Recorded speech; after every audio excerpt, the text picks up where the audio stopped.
Donc, afin d'apporter aussi des réponses sur le territoire du Grand Est, la région, l'État, la Banque des territoires et la plupart des têtes de réseau de l'ESS se sont finalement regroupées avec la CRES pour initier cette démarche robustesse. L'idée était en fait de travailler sur 3 axes principaux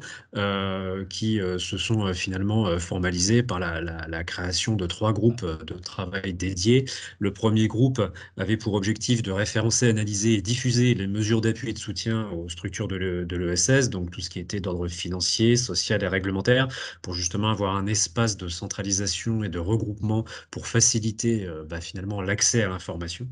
Le deuxième groupe avait pour objectif de référencer, analyser, diffuser les bonnes pratiques, initiatives et innovations mises en œuvre par les structures de l'ESS. Donc, ça pouvait être sur de la gestion de ressources humaines, de l'adaptation d'outils de production,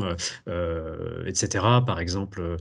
sur de la production de masques, de structures qui ont réadapté leur outil de production textile pour produire des masques alors qu'elles n'en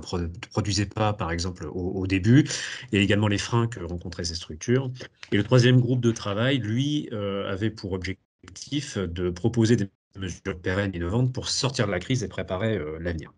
Ce qui s'est passé, c'est que, en fait, progressivement, les différents travaux de ces 3 groupes ont permis de faire apparaître, alors en lien avec les travaux de la région, hein, sur le Business Act notamment, des axes prioritaires à travailler sur le territoire du Grand Est, concernant principalement l'inclusion numérique, la filière textile, les circuits courts et la mobilité. Euh,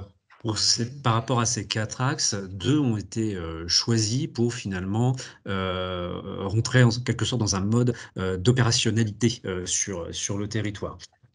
L'idée a été retenue finalement de mettre en place 2 groupes nouveaux, un sur l'inclusion numérique et le deuxième sur la structuration de la filière textile. Ce groupe actuel est toujours, et bien sûr toujours existant. Ces 2 groupes sont toujours existants et sont finalement une évolution de la démarche robustesse qui est finalement qui s'est progressivement transformée comme une démarche participative et opérationnelle sur le territoire et en lien avec les acteurs du territoire sur les domaines d'intervention concernés. Actuellement, ce groupe qui travaille de manière très active donc sur la structuration de la filière textile est porté par Valérie Béger et François Robin, ici présents, que je salue à nouveau, et qui pourront nous présenter un peu plus leurs travaux et leurs besoins, sachant que en fait l'idée aussi majeure qui apparaît aussi dans les travaux actuels, c'est de favoriser finalement les transversalités entre les entreprises dites classiques et les entreprises de l'ESS, parce qu'on peut difficilement finalement aborder une filière sans l'aborder dans son ensemble. Voilà.